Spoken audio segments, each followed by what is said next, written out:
All right, now that I am done with electrical, rough-in, it is time to start on installation. But first, I need to clean up this area, make it a nice clean work area. So let's get that done. I wish it was that simple to make it that clean, but in reality, there was quite a bit of work, as you can see here in the time lapse.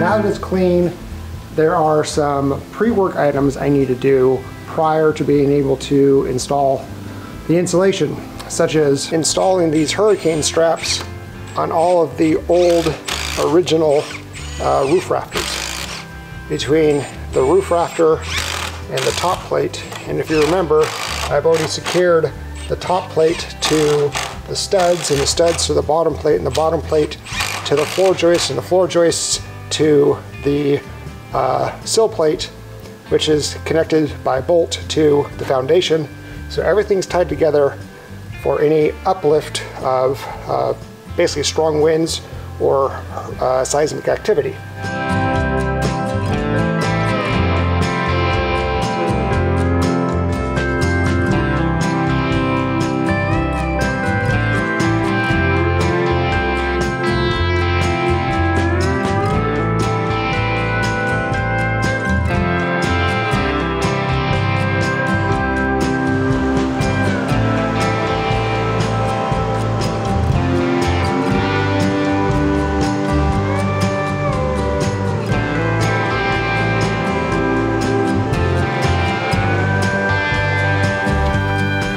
If you remember from, I don't know, I think it was last episode, I was just doing a walkthrough. I mentioned that I have these paper napkins stuffed in the various holes that are in the top plate and the bottom plate.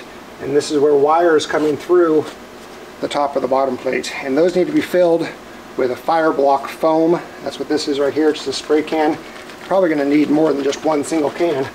But I need to fill that so it helps with fire, keeping fire gases or fire, heat, whatever, to go up through those. I'll still have insulation in here, which will also help with the spread of fire, but also for rodents. So if mice and stuff like that get in, then they like to find their way in those holes, and they come down and they take your insulation and use it as bedding, and it's gross. So to help the spread of fire and rodents, I'm going to be going through and filling all of those penetration points.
The stuff that I'm using is closed cell foam, which means that it's not porous to vapor or to water, so it won't allow water to penetrate through it.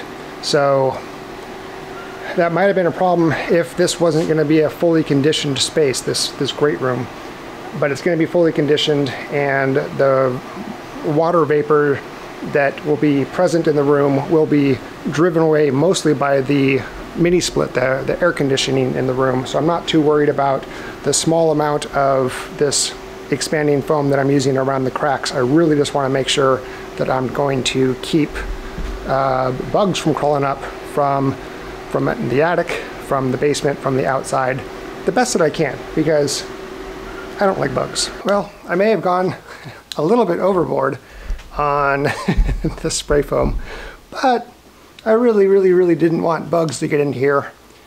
I know, they'll find a way, but I've severely reduced the possibilities of them getting into this room from the outside or from the crawl space. Anywho, let's see. There is one last thing to do before I can start putting up the insulation, and that is over here on the west wall. Jim helped me reframe this. It is now a 2x6 wall. So it's actually going to get R19 insulation, woohoo, instead of R15. Originally, the reason I needed to do that was it was out of plumb and it was out of square, and it was kind of a wavy wall. So Jim helped me plumb it, square it, straighten it, and get a nice even roof line, or where the ceiling and the wall meet, have that be a nice straight line so it doesn't look all wavy. I also wanted to make sure that there wasn't any remaining mold, and my thought was when the mold was on the old wood, and my thought was when I was going to redo the siding outside, I would take out all of the old lumber, since the studs are now these brand new 2x6s instead of the old, you can see one right here, the old studs. But now that those studs aren't being used, because we cut out the old bottom plate, and they're really not even attached to the top plate because we moved that up by a couple inches to make that straight line up there. The only thing that they're kind of doing is holding up the old siding that kind of overlaps each other, but the siding that is outside of that siding has nails through that siding, so the siding is holding up the siding, if that makes sense. So these studs really aren't doing anything except for being in the way of me putting in just 16 on center insulation bats without having to notch around these studs. So I'm going to cut them out, get them all out of there.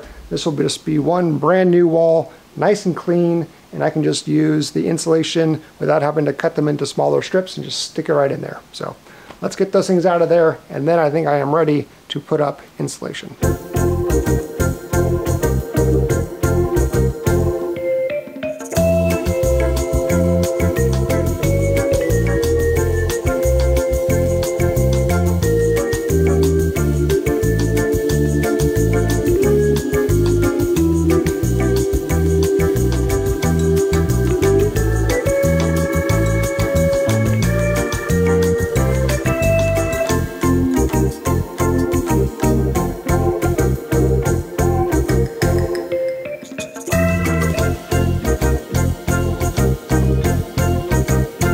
Alright, while I'm working on that, let me tell you a little bit about this.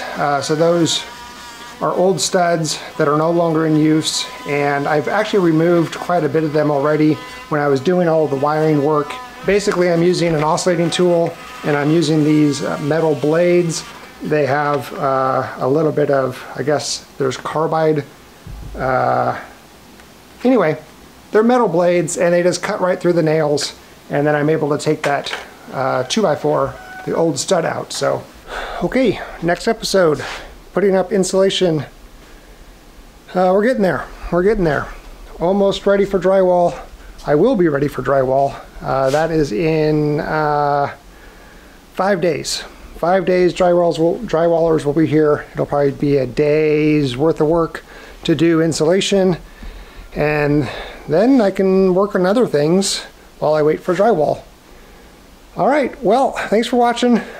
Pretty easy little task, just preparing, getting all the little things done that I needed to get done in order to put up insulation and not have access to the walls anymore. Thank you for watching, really appreciate it. We'll see you next time when we get that insulation put up. Okay, bye-bye.